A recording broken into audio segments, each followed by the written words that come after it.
justificaciones religiosas del poder tiránico en una religión imperial, la religión egipcia y el himno a Atón. En este caso se trata de comentar un texto que es muy famoso, que es el himno a Atón. Hemos escogido, aunque no sea la traducción más adecuada quizá, hemos escogido por el interés que puede tener desde una asignatura como es esta de introducción a la historia de las religiones, la versión que es la de Mircea Eliade, en su volumen que en español se publicó, se tradujo y se publicó como el cuarto volumen de la historia de las creencias y las ideas religiosas, que tenía el subtítulo de las religiones en sus textos, pero que en las ediciones norteamericanas se publicó como un volumen aparte. En este libro, lo que hacía Mircea Eliade, que fue uno de los grandes historiadores de las religiones, quizá el último de los grandes que tenía una ambición de explicación total de las religiones y de hacer una historia de las religiones de ámbito total, pues lo que hace en este libro es ofrecer traducciones de los textos principales de las religiones que él está estudiando en su historia de las creencias y las ideas religiosas. Por tanto, efectivamente, tiene algunos problemas esta traducción. Tiene los problemas de que no es un egiptólogo el que la hace. Es decir, Mircea Eliade, lo mismo que propone una traducción del himno a Atón, está proponiendo traducciones de textos de Mesopotamia, textos del Shinto japonés, de religiones de China, de religiones americanas, en fin, es decir que la finalidad del libro es ofrecer una serie de instrumentos documentales para sustentar las investigaciones, bueno, la síntesis que realmente es lo que está él haciendo. Y por tanto, pues no es la traducción de un especialista, aunque sí nos da una idea bastante correcta de lo que el texto está exponiendo. Por tanto, primera idea, no es una traducción de un egiptólogo especializado, pero está en la línea del interés que tiene un investigador como fue Mircea Eliade por ofrecer una multiplicidad de documentos para sustentar una introducción a la historia de las religiones, que es lo que él busca. Fue publicado en la edición inglesa en Estados Unidos en 1967 y en español la editorial Cristiandad de 1980 lo incluyó en esa historia de las creencias y las ideas religiosas como volumen 4, una historia de las creencias y las ideas religiosas, es decir, una especie de historia en varios volúmenes de las religiones que Mircea Eliade nunca terminó, porque murió antes de poder culminar su obra.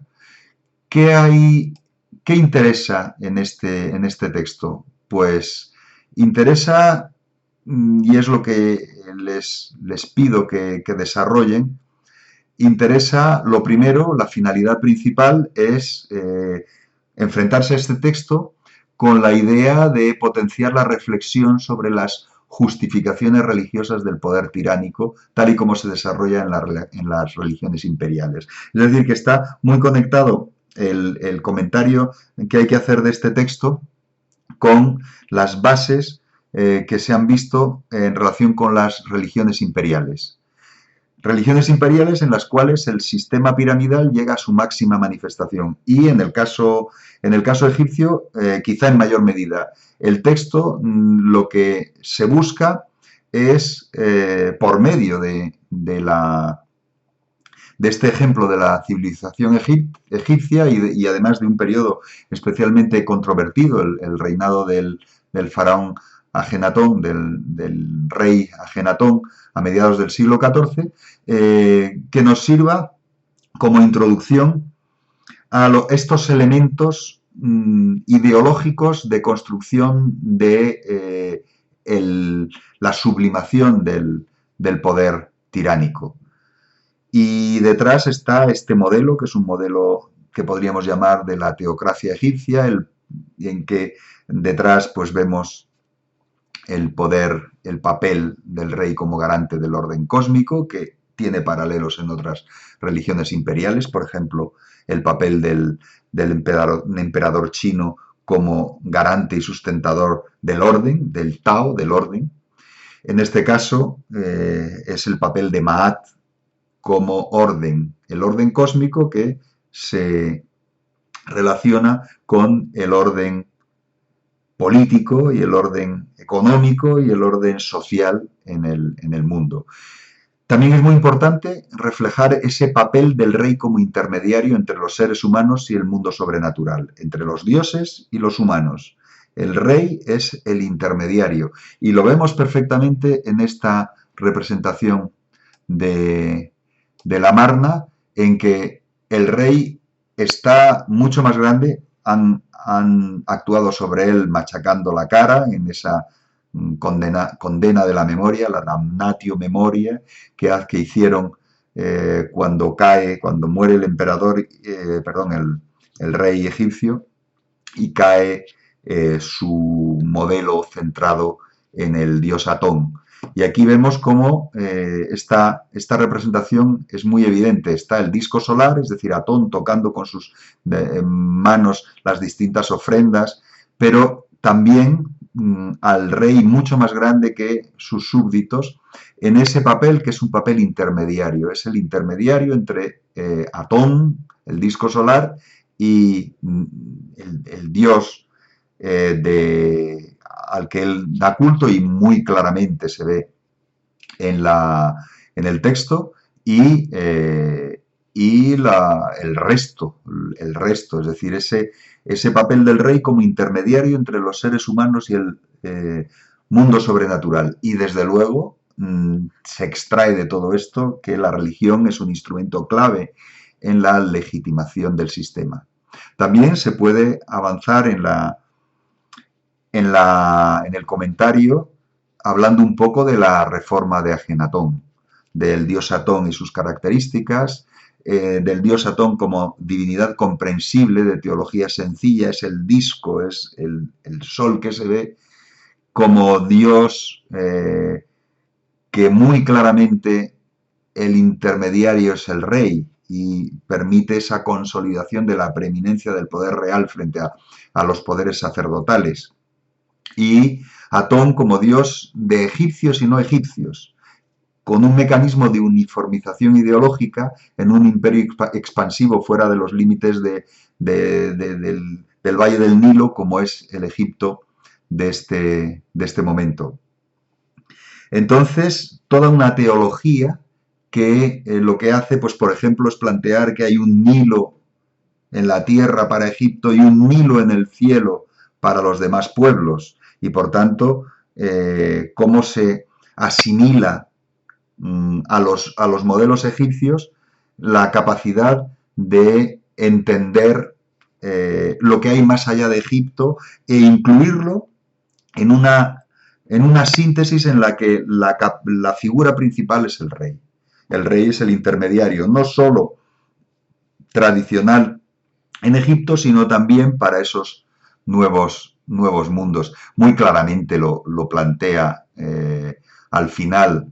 Dice, tú eres la vida misma, está hablando de Atón, es un himno que muchos han visto como extraordinaria, una potencia mística extraordinaria, como un perfecto modelo de monoteísmo, etcétera, ¿no? Pero claro, bueno, ahora vemos que también se puede poner en duda esos planteamientos. Entonces, ¿qué es lo que dice? Pues termina diciendo, bueno, nadie te conoce sino tu hijo Ajenatón, porque le has dado el conocerte en tus planes y en tu poder. Es decir, que al dios Atón solo lo conoce, nadie lo conoce salvo Ajenatón. Y termina diciendo, tú eres la vida misma, por ti vivimos, los ojos están fijos en tu hermosura hasta que te pones, toda tarea cesa cuando tú te pones por occidente, cuando tú te alzas, tú haces florecer todo para el rey, como para todos los que corren sobre sus pies por siempre, desde que hiciste la tierra, tú los suscitas para tu hijo, el que procede de ti, el rey del alto y el bajo Egipto, Ajenatón, es decir, es una píldora de potenciación del poder del rey. O cuando plantea esta idea del Nilo, cuando tú creas el Nilo en el mundo inferior y le haces discurrir porque quieres dar sustento a las gentes, porque las haces para ti, Señor de todos, que te afanas por ellos, Señor de todos los países que te alzas para ellos, tú, Atón diurno, grande en majestad. En cuanto a todos los lejanos países extranjeros tú les das vida porque has puesto un Nilo en el cielo que desde allí caiga para ellos, formando oleadas en los montes como el mar para regar sus campos entre sus ciudades. Qué magníficos son tus planes, Señor de eternidad. El Nilo del cielo es para los pueblos extranjeros, para los ganados de todo país extranjero que camina sobre sus patas, mientras que el verdadero Nilo brota del mundo inferior para Egipto. Entonces está asimilando, es una acción de asimilación que tiene que ver, pues, con este dios de egipcios y de no egipcios, es decir, un mecanismo de uniformización ideológica en un imperio expansivo que está fuera de los límites de Egipto, de los límites del Valle del Nilo, y que por tanto piensa el mundo más allá de esos límites. ¿Por qué? Pues porque en la propia figura del rey es la figura que unifica más allá incluso de las propias teologías y los propios modelos que han sustentado el poder en el propio Valle del Nilo. Está produciendo ese paso que es fundamental en los imperios, en estos grandes imperios, en estas religiones imperiales, ese paso en el que detrás de la identificación no está ya un lugar determinado, sino la figura del rey. Si el rey domina sobre más territorios, esos territorios se asimilan por medio del poder, se asimilan desde el punto de vista ideológico por medio de la posición del rey. Entonces, si el rey dominase el mundo entero estaría simbólicamente asociable, sería simbólicamente asociable, identificable en torno a la figura del monarca. Ese es el gran modelo, esa forma de legitimación del sistema que sale más allá, que es capaz de asimilar más allá de las propias características teológicas de un territorio específico como es el territorio del Valle del Nilo. Entonces, bueno, después de analizar la reforma de Ajenatón, sería conveniente pensar al propio Ajenatón, si era un místico, si era un reformador idealista, si era una especie de ateo déspota que utiliza la religión como medio de potenciar su preeminencia, si era un político consumado que utiliza las bases de lo que podríamos llamar religión imperial del modo más ejemplar, más paradigmático. Y entonces nos caben los asuntos relacionados con cómo pensar la reforma de Ajenatón. Y muchas de ellas, detrás de estas formas de pensar, hay modelos religiocéntricos, como ese modelo del monoteísmo, es decir, plantear que Ajenatón es el primer monoteísta y que de ahí deriva, pues eso, Moisés el egipcio y el mundo judío deriva en alguna medida o en toda medida de Ajenatón. Es una especie de manifestación posterior de la reforma fallida en Egipto de Akenatón, pero que tendría justamente en el mundo judío su desarrollo, lo cual evidentemente es una posición en cierto modo indefendible. Es monoteísta Ajenatón. Es enoteísta, que fue un concepto acuñado por uno de los padres de las ciencias de las religiones o la historia de las religiones, que fue Friedrich Max Müller. Enoteísmo, esa tendencia a, aunque haya una multiplicidad de dioses, plantear que uno es el principal. En cierto modo, ese postulado de la prefiguración, que también es tan tremendamente religiocéntrico, que hay una prefiguración del monoteísmo. Esto lo plantean quienes piensan que el monoteísmo es la verdadera forma religiosa, entonces sería una prefiguración. Ajenatón sería una prefiguración, sería alguien que había tenido la intuición de la verdad, y la verdad sería el monoteísmo. En fin, vemos como detrás de muchas de estas visiones hay una posición religiocéntrica y evidentemente, bueno, pues detrás de Atón y el monoteísmo judío y los planteamientos de Jan Assmann, pues también resulta bastante complicado aceptar que no haya detrás algún planteamiento, algún preconcepto de carácter religiocéntrico que quiera hacer de la reforma de Atón algo fundamental en la línea de la historia de las religiones, vista la línea de la historia de las religiones como una línea que termina llevando al monoteísmo como perfección de toda religión, lo cual evidentemente es completamente innecesario. Estos son visiones religiocéntricas de la reforma de Ajenatón, hay que verla en su contexto, en el contexto y explicar las razones por las que pudo fraguarse esa reforma y muy probablemente las razones políticas son las principales. Y es un intento de carácter universalista, que sería otra pregunta. Aquí tienen una cita, por si la quieren leer y desarrollar. Una cita, desde luego, no es universalista. El modelo de Ajenatón no está intentando dar una religión para todos, como si todos fueran hermanos, al modelo de las formas universalistas de religión. Justamente es una religión imperial, es un perfecto producto de la religión imperial. Lo que está haciendo no es un universalismo, lo que está haciendo es situando toda religión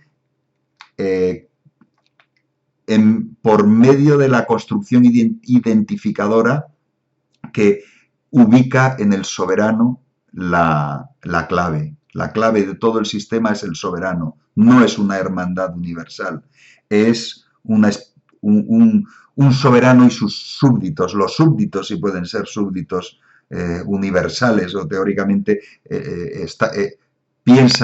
cabe la posibilidad de pensar el mundo de esa manera, pero evidentemente no es lo mismo que lo que plantean las religiones universalistas, que cualquiera puede ser un miembro de ellas en igualdad. No, evidentemente aquí lo que hay es un producto de una religión imperial. Podríamos decir casi un producto perfecto, casi paradigmático, como decíamos antes, de lo que es una religión imperial.